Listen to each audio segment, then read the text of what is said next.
Okay, it looks like we have a nice big group already, so we'll go ahead and kick things off. Aloha, everyone. My name is Cindy Netman. I'm the communications leader at University of Hawaii Sea Grant College Program and communications liaison to the Aquaculture Network. And I am serving as your MC today, so I'll take about 5 minutes just to orient you to how today will run, and then I will pass it on to our presenters. So first of all, a big round of thank yous. Thank you so much to everyone for joining us. I know this is a really busy time of the year, and we had a really great turnout. So thank you so much for taking a few hours of your day to learn about aquaculture. And then of course, the biggest thank yous go to Moira Harrington and Carolyn Foley, who were absolutely the instrumental organizers of this session and got everyone organized, and we have a really great session that's planned for today, so thank you. Just a few logistics for today. The session will be recorded, so you can most likely access the recording afterwards if you would like to, or if anyone else would that wasn't able to attend today would like to participate. And then the second thing is all of the presentations will be about 15 minutes long, and then we'll left about 5 to 7 minutes for questions afterwards. So please go ahead and put any questions you have as people are presenting in the chat box. And then Moira will go ahead and read your questions, and we'll get to as many as we possibly can in that 5 to 7 minute window. But we encourage everyone to, put in questions if they have any. So please let us know. So today we'll start with Kola Garber. She'll be taking about 15 minutes to give an overview of the National Office opportunities, efforts over time. Sea Grant is now over 50 years old, and we have a long history in aquaculture. So she'll be sharing some of that perspective with us. And then we'll move on to LaDon, Chuck, and Mark. Chuck and Mark are the aquaculture managers at the National Sea Grant Office, and everyone knows LaDon is the aquaculture liaison and, of course, director of the Mississippi Alabama Sea Grant Consortium. So they'll take also 15 minutes for presenting, and then we'll leave 5 minutes of questions and answers after that. And then this is the tricky part. After that, we're breaking up into 3 breakout rooms. So about 40 or so people will stay in the main room, which is where we are right now. And then everyone else has about 5 minutes to log off from here. You should have gotten an email from Carolyn Foley this week that indicated what your breakout room is, and the log on, the username, password, and all that. So please go ahead and log off here, log on to that one. Mark and Chuck will each be leading those breakout rooms. So please do go ahead and rejoin us in the breakout rooms. It would be really great to hear your perspective. And we will not be rejoining at the end of the session. So the breakout rooms will be led by those folks, and we'll be taking notes, and we're set for a great day. So I believe now I will pass it over to Kola. Wonderful. Welcome, and thank you all for coming today. And I look forward to questions, and we'll have Carolyn put up the talk here, see if the presentation comes up.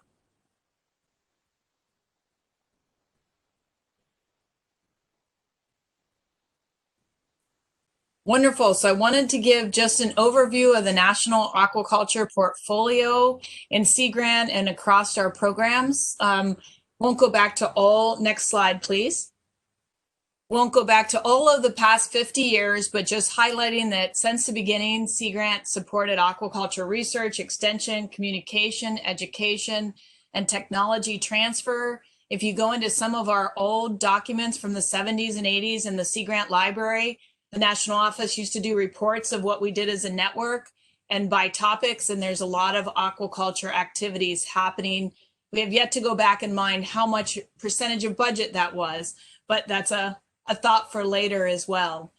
And these technology advances in the 70s, 80s, when I got to Sea Grant in the early 2000s through like the Sea Grant money that goes to the Small Business Innovative Research Funds, There's a company in Louisiana, for example, that got a lot of funding from SBIR to do bead filter technology. And talking to them at Aquaculture America a year ago, they're now in the world. They're all across the world, and how our technology has really gone to other places and how we can bring other countries to us.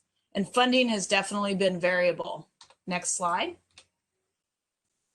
So I'll just focus on 1999 to 2017 in this talk. And really it's in the late 90s, early 2000s. Some of you are on the call, I know, that applied for those funds back then. The money actually came into OAR, which is our parent in NOAA. It wasn't under Sea Grant, it was in OAR, but Sea Grant managed it all under Jim McVeigh. No match was required because it was not part of Sea Grant. And the competitions did not run through or with Sea Grant. They just went out nationally, and Sea Grant could apply as could any other PI in the country.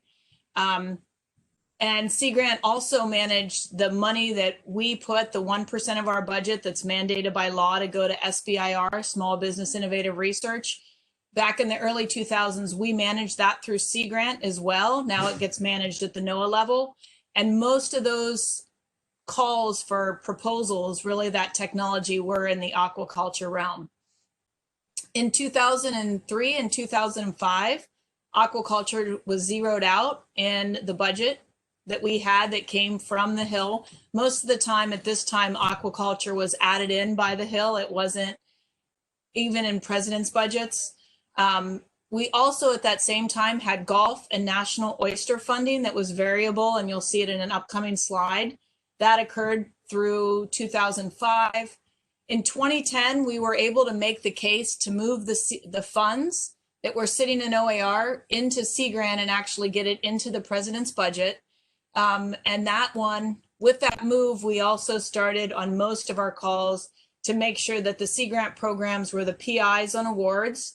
But because it was inside Sea Grant, that also meant match was required. And it was supporting both the national strategic initiatives and state competitions.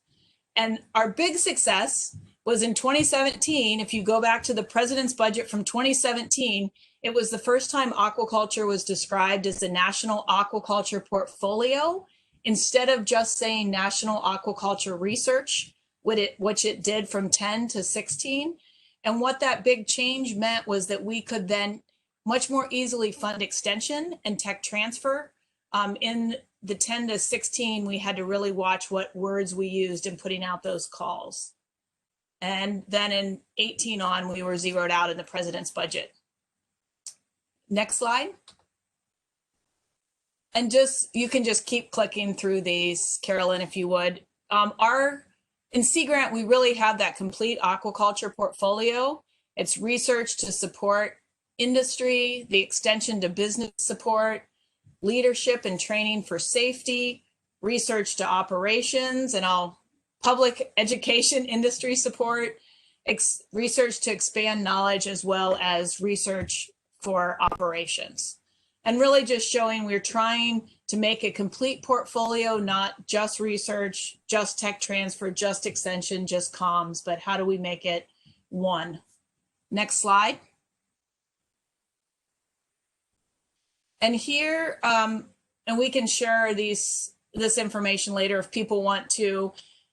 What this slide shows is from 1999 through 2020, the National Strategic Initiative is one of the things we've called it, the standalone line for aquaculture. And so you can see, even when it sat in OAR and we managed it up until 2009, it was very variable. $1 million in 99 was huge. But still wasn't a lot of money there. And it went up and down in 2003 and 2005. That line item wasn't put in by Congress. And at that time, some of you on this call may have had some of our big offshore projects that we were working on. And those projects were selected in 2002 and had to basically stop because the money ran out. And then that big line there that's when the funds moved into the Sea Grant budget line. And you'll see across that time, and the dark blue is really starting in 2010 through 2020, that is the money that went out to Sea Grant programs. you'll see in 2019 with Sea Grant as and with and through Sea Grant. In 2019, we had 3 competitions we put out at once. And so that light blue in that competition, anybody could apply for the social behavioral economic research. Some were not with and through Sea Grant, although I got to field all those PI calls. And when they couldn't get it in, they're trying to get it in that last day. They're like, I wish I would have worked with Sea Grant on this. It would have been easier. And then in 2020, I just wanted to highlight the green with the dot. That's about $5 million that you all spent out of your state-based dollars on the aquaculture research. Next slide. And all these slides, they don't include match dollars. So this is just the federal dollars. When we're telling our story, we always add in the match part as well. At the same time, we only had a couple million, and then you see in 2003 and 2005, aquaculture line item was zeroed out. But under the Sea Grant budget at the time, we had oyster programs in NOAA, or in Sea Grant, that was both oyster disease and Gulf of Mexico oyster research and disease work, and those were funded at the $2 to $3 million level. Next slide. So one of the things I did here is I went back a few years ago and started back through all the budgets. And in 2001 was the only year I added in all the earmarks. But in 2001, we had about $3 million in some aquaculture NSIs. It looks like some of these numbers. Yes. And in 2001, we did have the 3 million, $1 million in Gulf of Mexico oysters, about $1.5 million, $2 million in oyster disease that anyone in the country, any Sea Grant program could apply for. And then we had millions of dollars in earmarks, and that was for some of the work up in New Hampshire. It was for the Pacific Islands work, a number of where the senators and congressmen had interest. There was a lot of work being funded where we wouldn't put out competitions, but Sea Grant managed most of that money as well, as long as it wasn't buildings.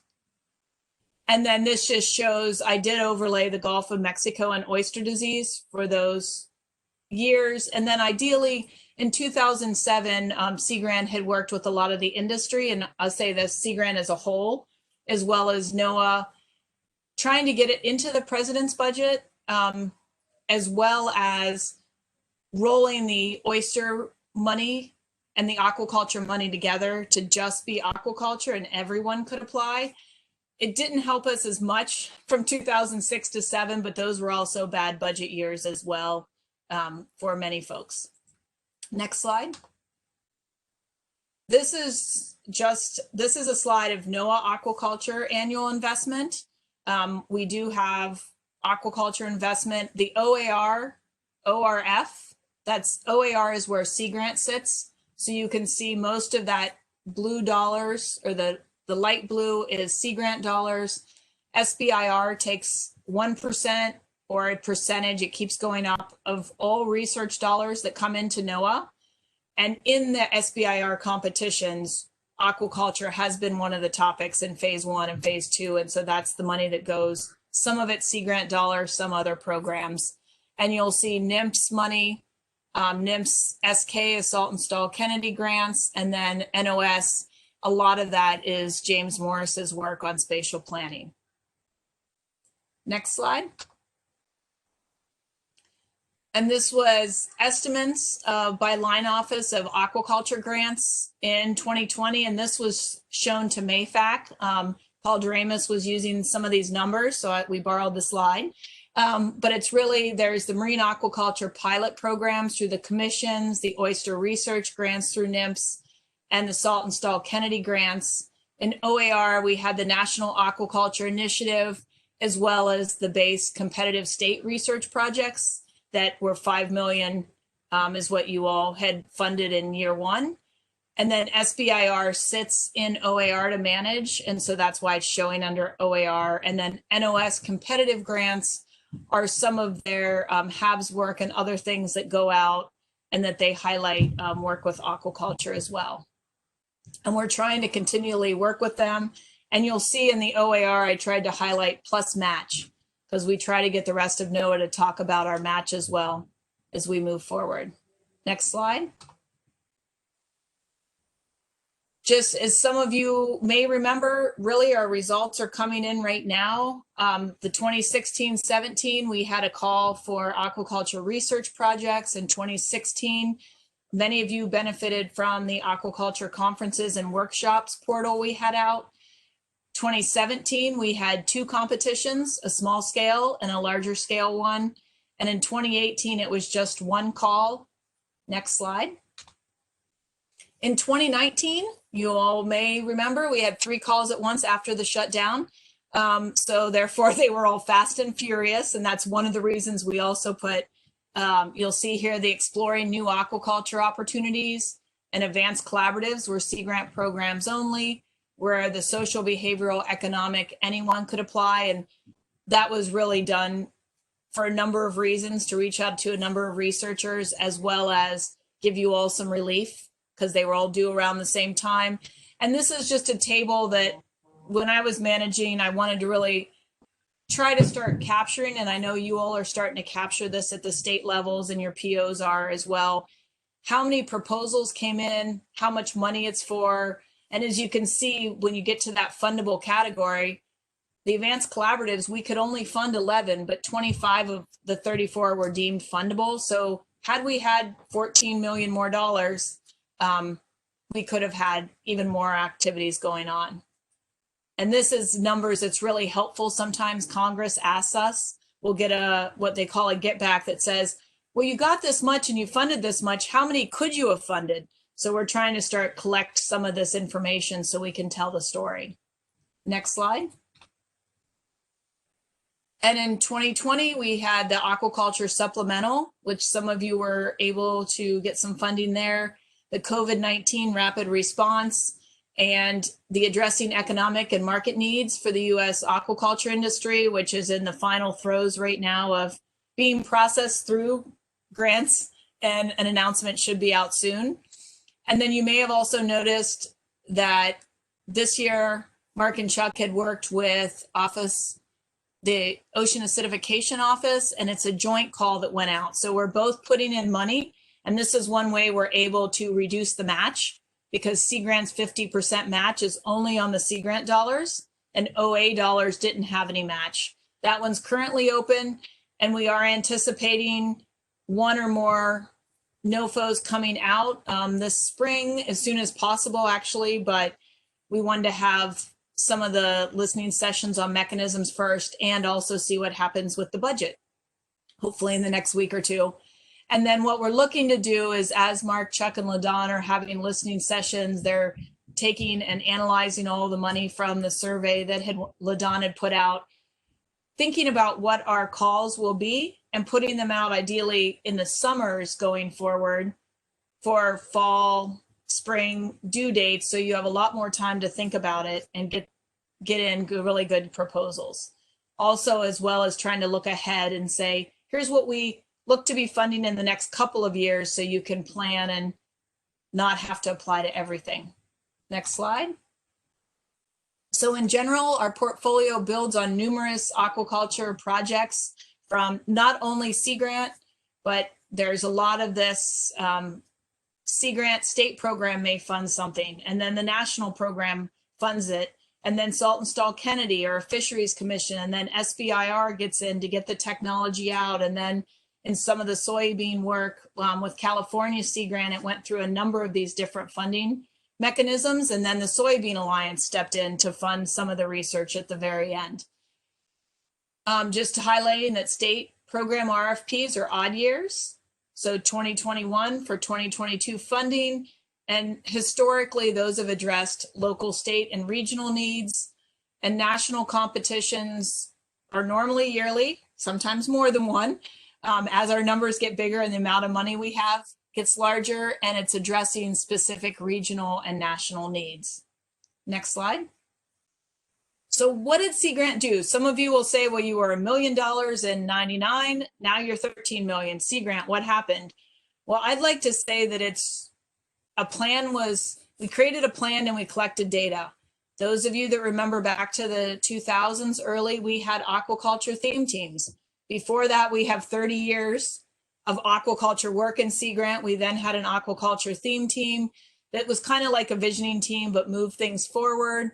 LaDon spearheaded working on the 10-year vision in 2016.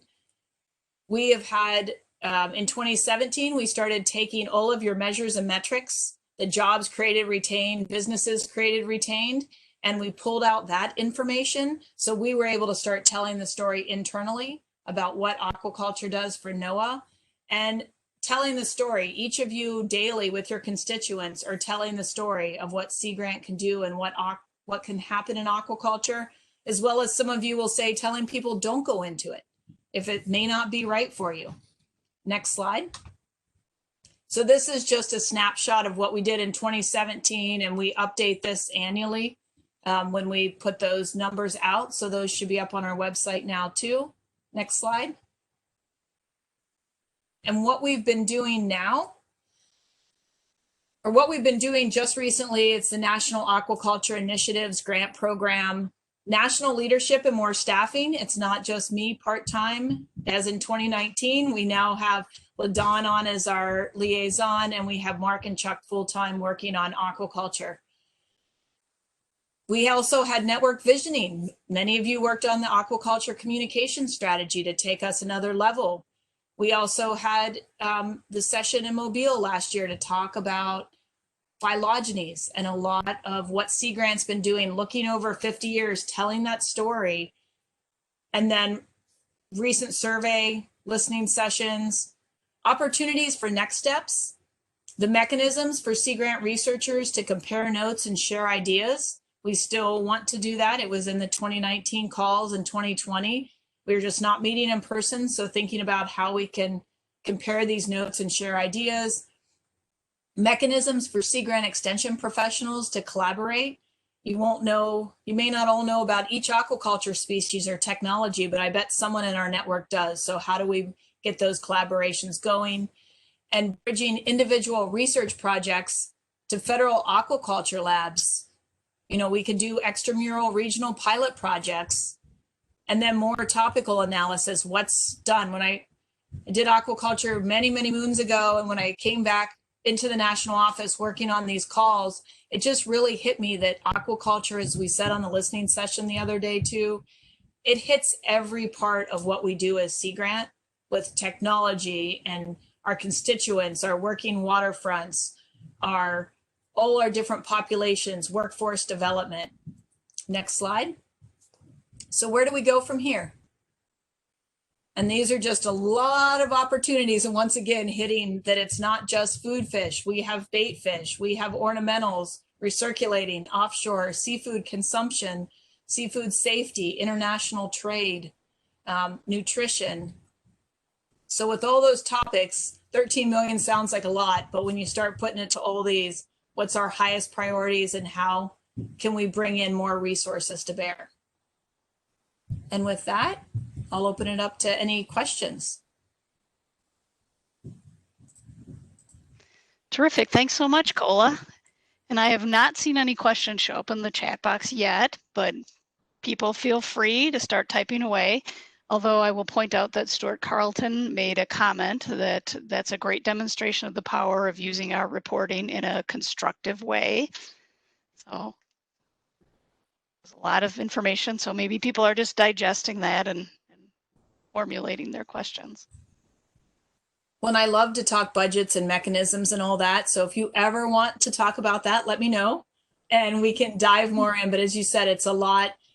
As we talk mechanisms and everything else, hopefully that history gives you a little bit about why we have to do certain things the way we do it, or over the last at least 20 years I've been in the national office, how we keep improving. We hope anyway, we keep improving that process of calls for proposals, because in the early 2000s, we would get easily 250 pre-proposals and usually like 100 full proposals, and we would fund 5 or 6. And so we've really tried to make it much more, not just everyone throw every idea in and then the panel says, why do we get these?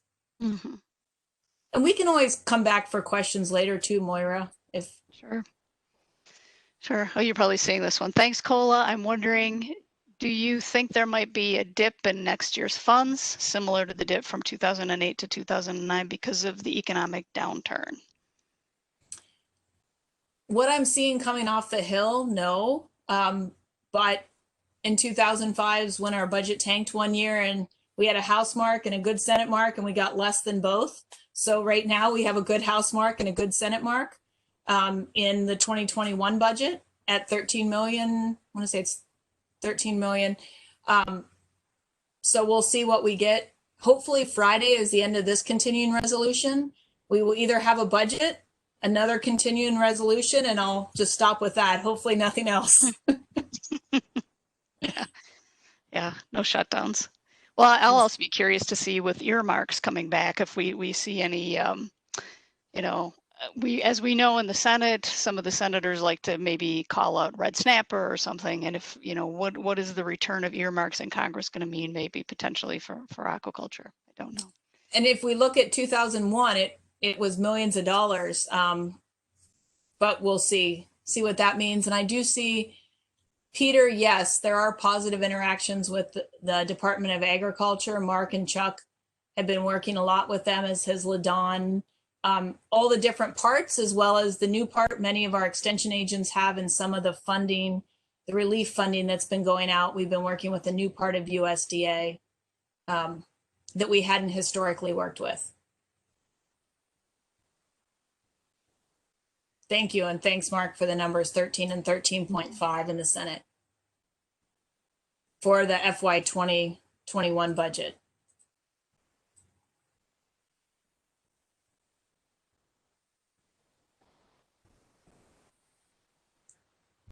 All right. I'll turn it over to LaDon, seeing nothing else, then LaDon, Mark, and Chuck, and jump back in if there's other questions later. Good plan. Thanks, Cola.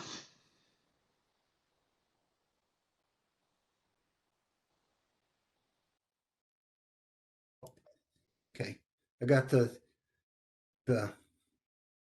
routine mute yourself thing taken care of. You can go ahead, Cindy.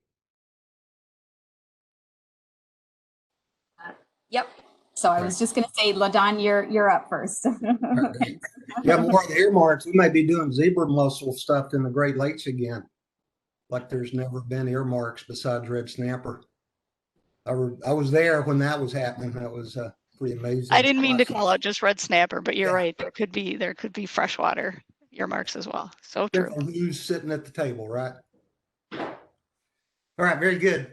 Yeah, I was kind of at a loss when I saw there was a 15-minute segment on aquaculture, historical aquaculture impacts. Then I realized we went through a year-long process, Cindy, last year, planning for a big workshop last November, I believe, or it might have been December in Mobile.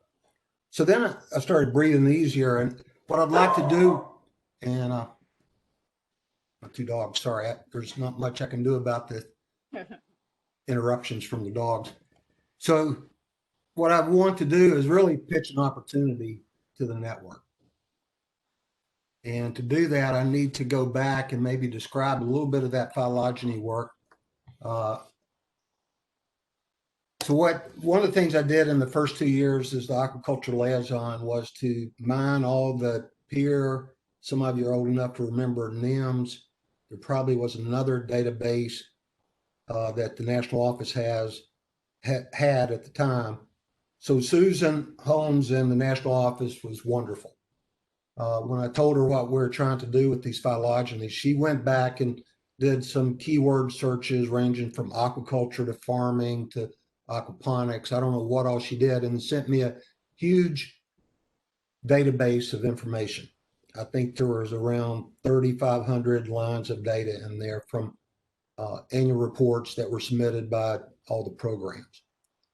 So I analyzed that data, and what you should be able to see is a figure, a graph with kind of the hits or the key number of times the word. If you look at the very first one, oyster, and maybe you can't see that, it's small, but that's not important. There was a whole list of species that were identified, with the most prevalent one being oysters, enhancement, restoration aquaculture could call it. So down the list.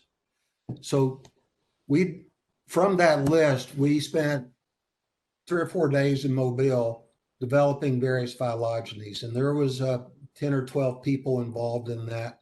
Quamina with Illinois, Indiana. I saw you were on. Cindy was involved. There are others, Mark and Chuck. I don't know who else is on that I'm missing, but LaDon, real quick, are there slides that you're showing now? yeah, I'm almost done. No, I'm joking. But let me share. Sorry to interrupt. I just saw the comments.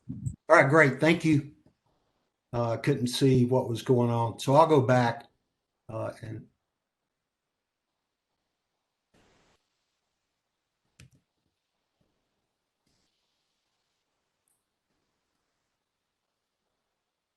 how about that? Give it a second. So when I was talking about those phylogenies, someone just shout out if you can see that for me, if you don't mind. We're not seeing the slides, LaDon. I know it worked when we did our trial run, Yeah, but of course. LaDon, I'll share my screen. Just give me a sec. Oh, wait a minute. I can do it, Carolyn. Or you can do it. There we go.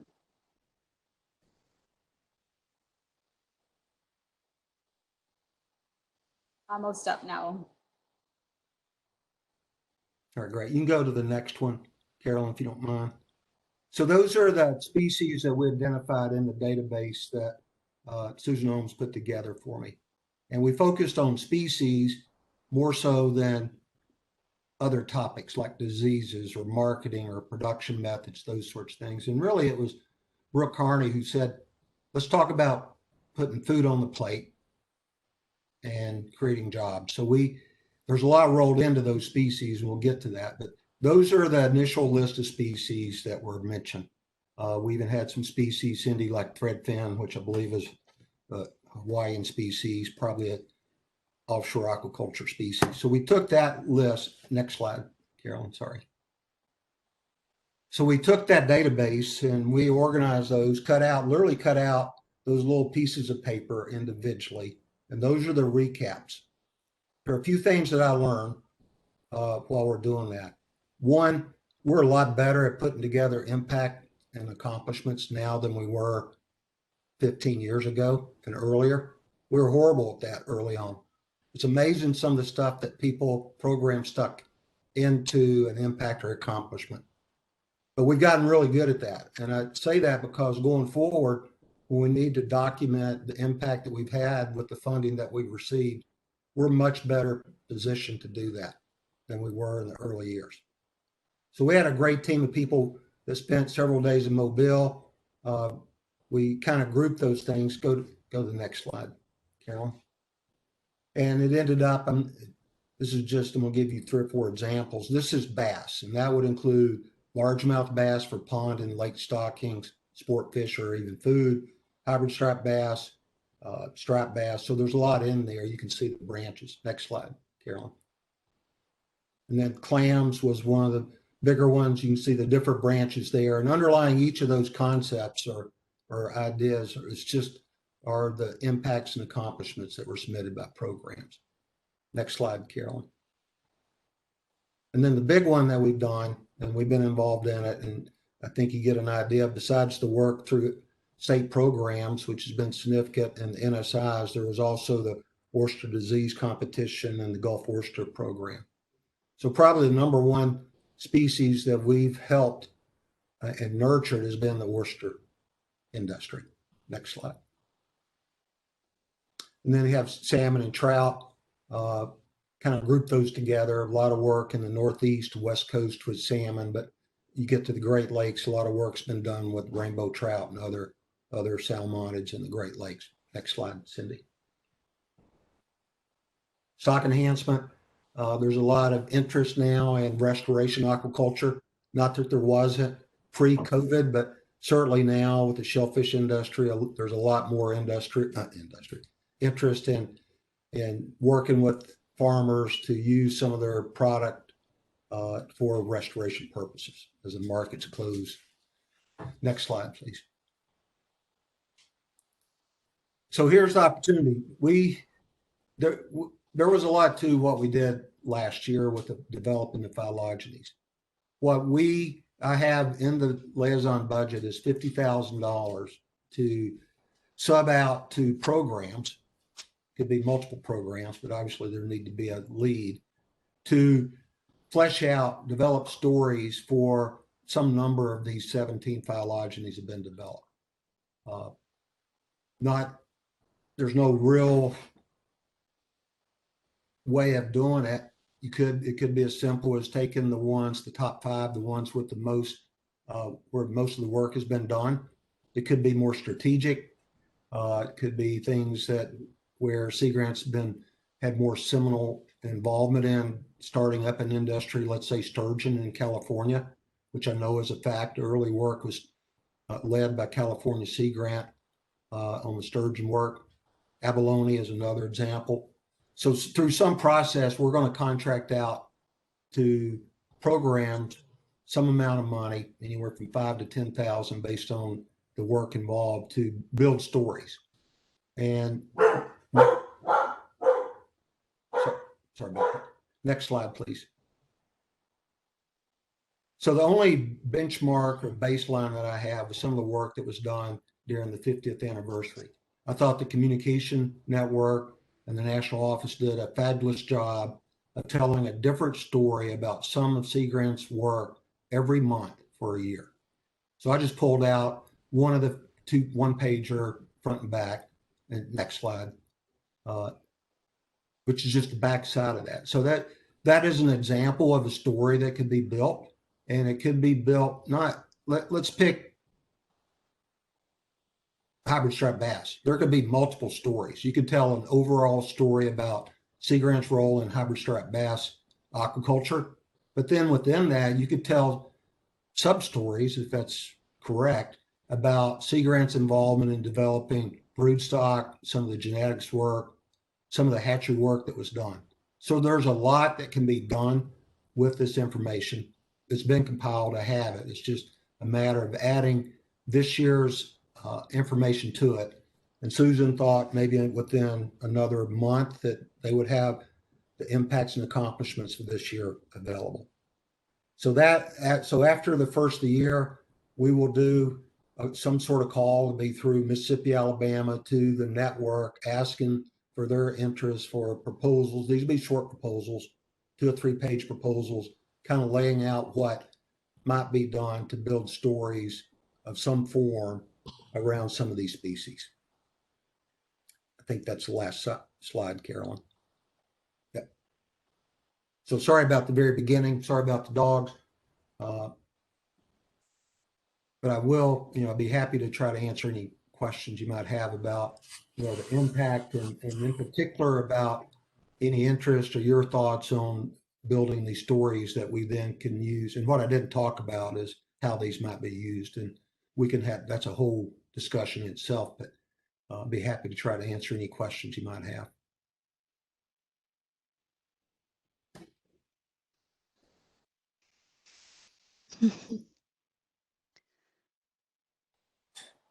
That's excellent, LaDon. Thank you so much. I don't see anything in the chat, not yet anyway.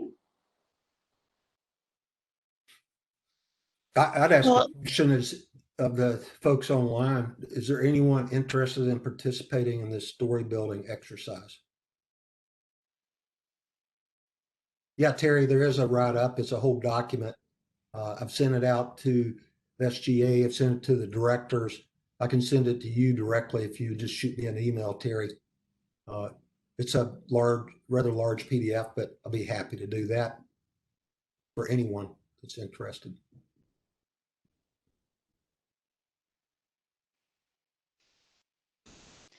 Well, LaDon, this is Moira. Since I'm unmuted as one of the hosts, I'll ask the question that came to my mind when you were presenting, and specifically about those stories. Who do you see as the audiences for those?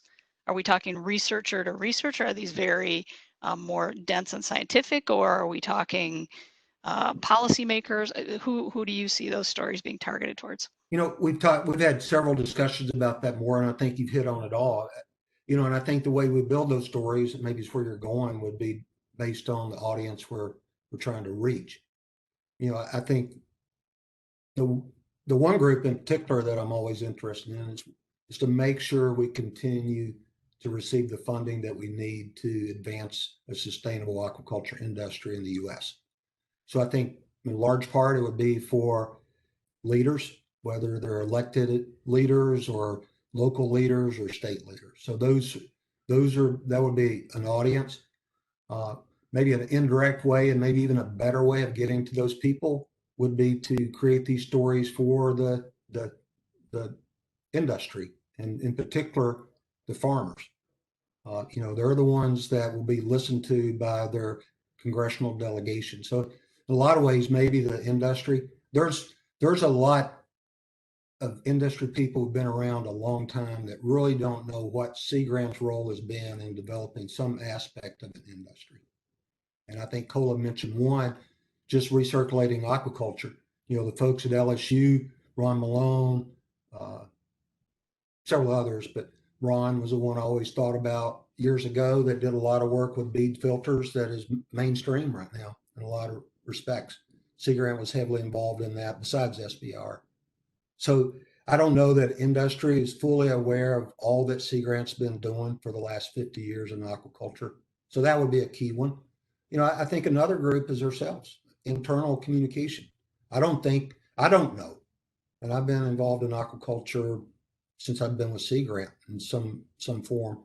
And I learn something new every time I talk to someone that I don't know that's working in aquaculture. So there's a lot of it. So some of it's internal, most of it's external more.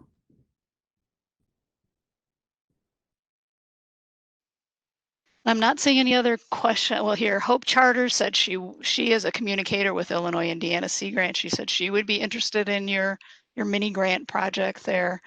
And Great. then you probably are seeing this, Rob Vincent from MITC. When will you be determining the 5 to 10 phylogenies to address, and how will you determine them? What's the process?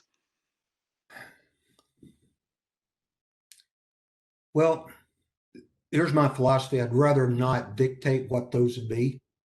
I would like to think in RFP, here's the 17 that we've done. You tell us, whoever is submitting, which ones you'd like to work on. I hope it's ones where we have the richest data set for, but not necessarily. Again, we may have not done a whole lot with sturgeon, we being California. I think maybe other West Coast states. There may have not been a whole lot of work done in that area, but the work that was done was seminal to getting this industry going. So it's not just the phylogeny that has the most data. So I think that's a discussion that we will bring up. I now have an aquaculture liaison advisory group that has representatives from all the different networks. I think the first place to go would be to ask that question of them and go from there. But I can tell you one, I don't know how we're going to avoid doing oysters and probably clams. So after those two, what are the other 3 to 7? Great, thanks, LaDon. Maybe you're seeing this in the chat box. Shauna from California saying California Sea Grant is interested in a story about building the sturgeon and the red abalone. Well, Sean, I'm very glad to hear that. Paul Olin calls me about every 6 months asking me where are we, that he'd be very interested in helping. He called me just a few weeks ago, matter of fact, Sean. So he's very keen. And I've known Paul since I started working with Sea Grant. So that's good to hear, Sean. I think you have a great story to tell about abalone as well as sturgeon.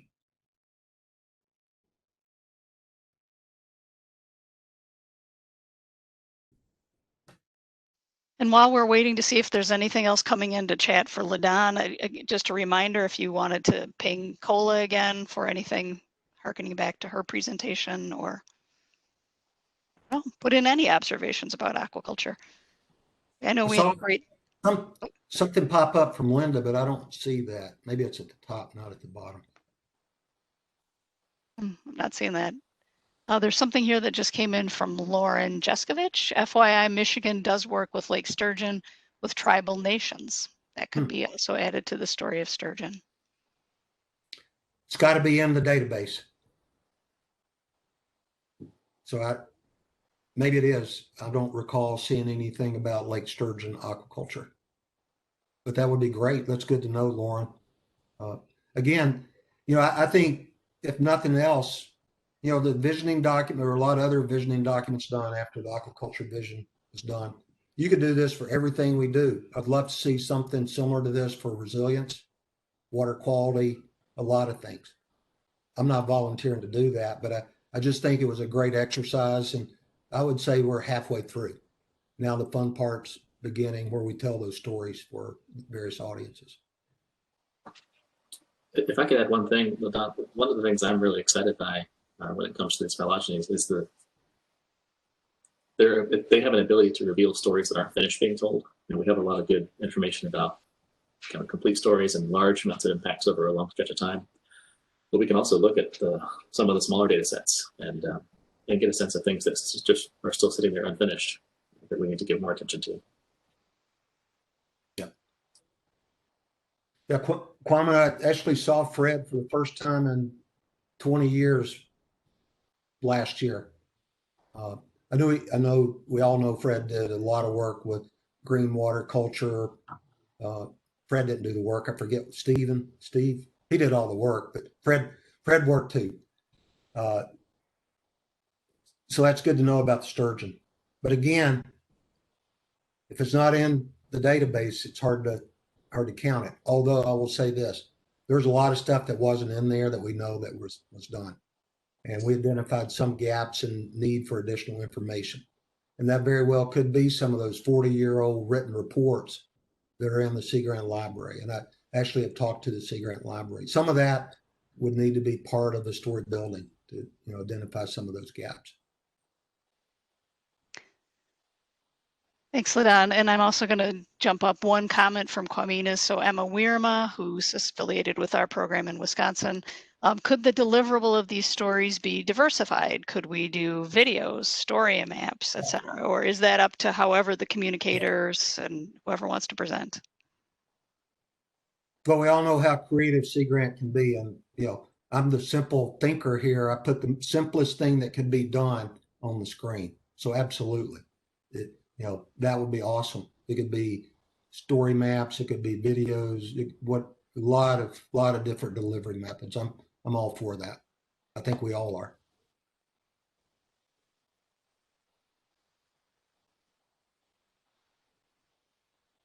What's great. Thank you. Excellent. Thank you so much.